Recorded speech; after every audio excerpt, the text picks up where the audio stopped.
My dad remarried and now I'm not his child anymore. We need to start fresh without the past, his new wife insisted. I smiled and left without a fight. 6 months later, when they desperately needed me, I just sent back their own words. Original post, 6 months ago. I, 28F, lost my mom to breast cancer when I was 19. It was devastating, but Dad and I leaned on each other and got through it. We've always been close. He coached my soccer teams growing up, taught me to change my oil, and was my rock when Mum got sick. After she passed, it was just us against the world for almost 8 years. About 14 months ago, Dad, 53 years old, met Vanessa, 41 years old, at some charity golf tournament. Within 3 months they were engaged and married in a small ceremony 6 months ago. I wasn't thrilled with how fast it happened, but I wanted Dad to be happy. From the beginning, Vanessa was weird about me. Not openly hostile, but with little comments. Oh, you're still coming over for Sunday dinner? Don't you have friends your age? Your dad mentions you so much. It's like I'm competing with a ghost. Don't you think it's time you started calling me Mom? We're family now. I tried to brush it off. Dad seemed happy, and that's what mattered. But things got worse. Dad and I used to text almost daily, but suddenly he was too busy. Our weekly dinners became monthly, then stopped altogether.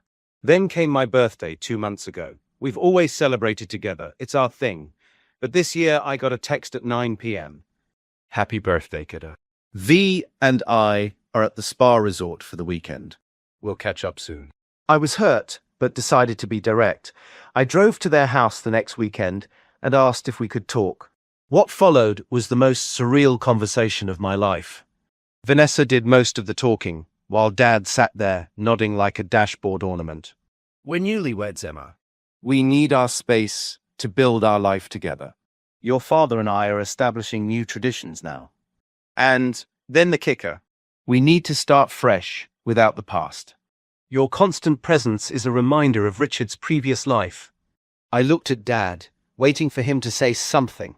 He just stared at his hands and mumbled, Vanessa thinks it would be best if we take some space for a while. When I asked what a while meant, Vanessa jumped in. We're thinking of renovating your old room into a home gym. Could you come get your things by next weekend? I asked about the family photo albums and my mum's jewelry that Dad had promised would be mine someday. Vanessa. Oh, we've been decluttering. I donated a bunch of old books and papers. And those outdated jewelry pieces didn't really fit our aesthetic, so we're having them redesigned into something more modern. I felt like I'd been punched in the stomach. I looked at Dad again, and he still wouldn't meet my eyes. I didn't yell, I didn't cry. I just stood up, smiled, and said, I understand. You want a fresh start without me in the picture. Consider it done.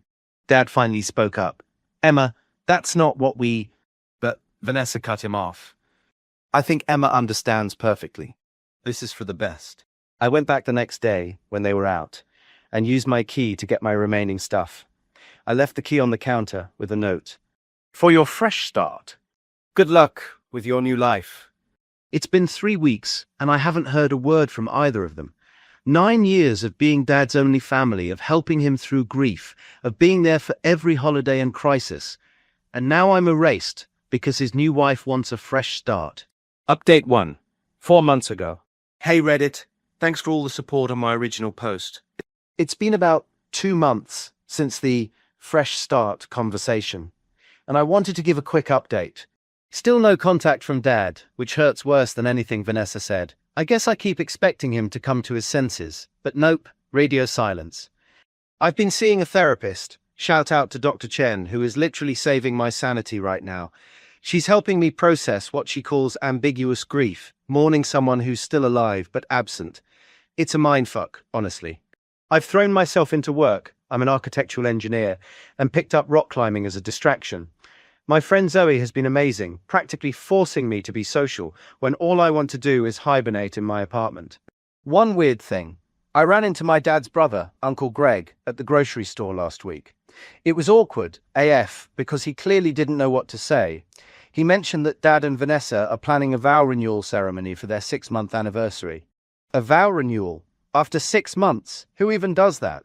Uncle Greg also mentioned they're having it next month, which means they'll be busy planning while everyone else is celebrating the holidays. Just another way to establish their new traditions, I guess. I'm trying to accept that this is my reality now. I lost my mom to cancer, and I've lost my dad to Vanessa. At least with Mom, I got to say goodbye. Update 2, 1 month ago. It's been about 5 months since the fresh start conversation, and there have been some developments. Last month, I got a text from Dad out of the blue. Emma, can we meet for coffee? Just the two of us. I sat on it for a couple days, then agreed. We met at a neutral coffee shop, and he looked rough.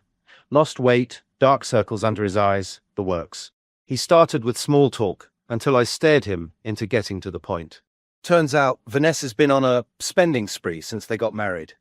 Maxed out 3 credit cards, took out a personal loan he didn't know about, and has been borrowing from his retirement accounts. Dad. I didn't realize how bad it was until the bank called about suspicious charges. She's been hiding the statements. Me. That sounds stressful. Dad.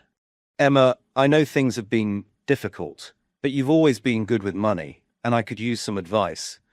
I just looked at him. The audacity. 5 months of silence, and now he wants financial advice. Me. What does Vanessa think about you asking me for help? Dad looking uncomfortable. She doesn't know I'm here. Things have been tense at home. Then he dropped the real bomb. They're at risk of losing the house, my childhood home, because Vanessa convinced him to take out a second mortgage to fund their lifestyle upgrades. I kept my face neutral and asked what kind of upgrades were worth risking their home. Dad, mumbling. Kitchen renovation, new furniture, the vow renewal ceremony they held last month, a few trips. The ceremony you both were so busy with instead of calling me. He had the decency to look ashamed. Emma, I'm sorry about that. It wasn't my idea. I just nodded and asked what exactly he wanted from me. Dad, I need to figure out how to fix this financial mess without losing the house. Translation. He wanted me to bail them out. Me. Dad, I think you should talk to a financial advisor. Or maybe a divorce lawyer. His face fell. I thought you might be willing to help. For old time's sake. Me. Old times. I thought we were starting fresh, without the past. Isn't that what you and Vanessa decided? Dad flinched, like I'd slapped him. Those weren't my words. But they were your choices. I finished my coffee, wished him luck, and left. Update 3, 2 weeks ago. Things have escalated. Last week, my phone blew up with texts and calls from both Dad and Vanessa. I ignored them until Vanessa sent, "This is an emergency. Call immediately." Against my better judgment, I called back. Vanessa, sounding frantic. Emma, thank God. We need your help right now. The emergency was that they were 3 months behind on the mortgage, and the bank was starting foreclosure proceedings. They needed $32,400 to catch up on payments and fees. Vanessa, your father tells me you have savings. This is your childhood home we're talking about. Me. The home you wanted to erase all traces of me from. Vanessa changing tactics. We've all said things we regret. Family sticks together in crisis. Unquote. Me. I'm not family, remember? I'm the past you needed to start fresh without. Dad got on the phone then, sounding desperate. Emma, please. I know I messed up. But we'll lose everything. I learned the situation was even worse than he'd admitted. Vanessa had cleaned out his $381K entirely, sold Mom's car, and taken loans from multiple family members with no intent to repay. I told them I needed time to think and would call back the next day. The next morning, I called Dad when Vanessa would be at her yoga class. Yeah, they're broke but still paying for fancy yoga memberships. Me, I've made a decision. I won't be giving you money. Me? However, I'm willing to buy the house from you. I laid out my proposal. I would purchase the house at current market value. This would pay off their mortgage and give them enough to find a small apartment. But there were conditions. All Mom's remaining belongings would stay with the house, with me. Any family heirlooms Vanessa hadn't already sold would return to me. They would move out within 30 days. The transaction would be handled by my lawyer and my real estate agent. Dad was quiet for a long time. Then he asked if he could think about it and discuss it with Vanessa. I said sure, but my offer had a 48-hour expiration. 47 hours later, Dad called back. He sounded defeated. Dad, Vanessa doesn't like it, but we don't have options. We accept your terms. I've spent the last 2 weeks working with my lawyer to make this happen. The paperwork is signed. They're moving out next week. Last night, Dad called again. He was alone in the house while Vanessa was out with friends and had been packing up his things. Dad, voice breaking. I found the birthday cards you made me when you were little. The ones with the stick figure drawings of us fishing. I always kept them in my desk. He apologized and asked if there was any chance we could rebuild our relationship once this was all over. I told him honestly that I didn't know, that trust, once broken, is hard to repair, that I needed time. Final update. Today, it's been exactly 6 months since the Fresh Start conversation, and a lot has changed. I've been living in my childhood home for about a week now. It's weird being back, both familiar and strange. I've been redecorating, keeping the bones, but making it mine. Got Mom's photos back up in the living room.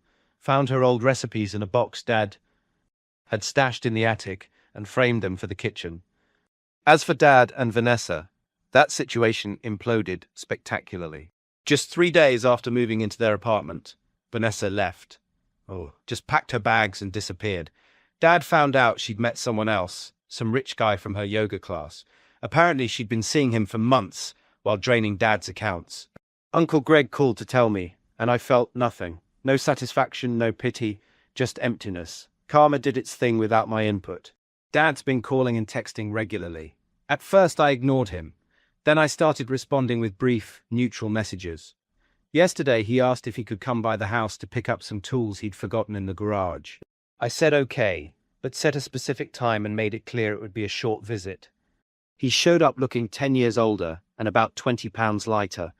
Standing on the porch, my porch now, he seemed unsure if he should hug me or shake my hand. We ended up doing this awkward nod thing. In the garage, he kept pointing out things. Remember when we built that birdhouse? That dent in the workbench was from when you were learning to use the hammer, like he was giving a tour of his own past. Before leaving, he handed me a small box. Inside was Mom's wedding ring and the sapphire necklace Dad gave her on their 10th anniversary. Pieces I thought were long gone. Dad, I hid these in my office safe when Vanessa started talking about redesigning them. Told her they were lost years ago. I couldn't let her touch these. As he was leaving, he asked if maybe someday we could have dinner together, just to talk. I didn't say yes, but I didn't say no either. Here's what I've learnt. People will show you who they are if you pay attention. Dad showed me he was weak. Vanessa showed me she was selfish. I showed myself I was stronger than I thought. Sometimes the most devastating revenge is just letting natural consequences unfold. Forgiveness and reconciliation aren't the same thing. I might eventually forgive Dad for choosing Vanessa over me, but that doesn't mean our relationship will ever be the same. I don't know what happens next with Dad. Maybe we'll slowly rebuild something new. Maybe not. But I'm not making that decision from a place of anger anymore. As for me, I'm doing okay. Still seeing Dr. Chen, still rock climbing with Zoe, working on a big project that might lead to a promotion. Life goes on, even after the people you thought would never leave. And sometimes, when they desperately need you and you just send back their own words, we need to start fresh without the past. You realize you don't need them as much as you thought you did.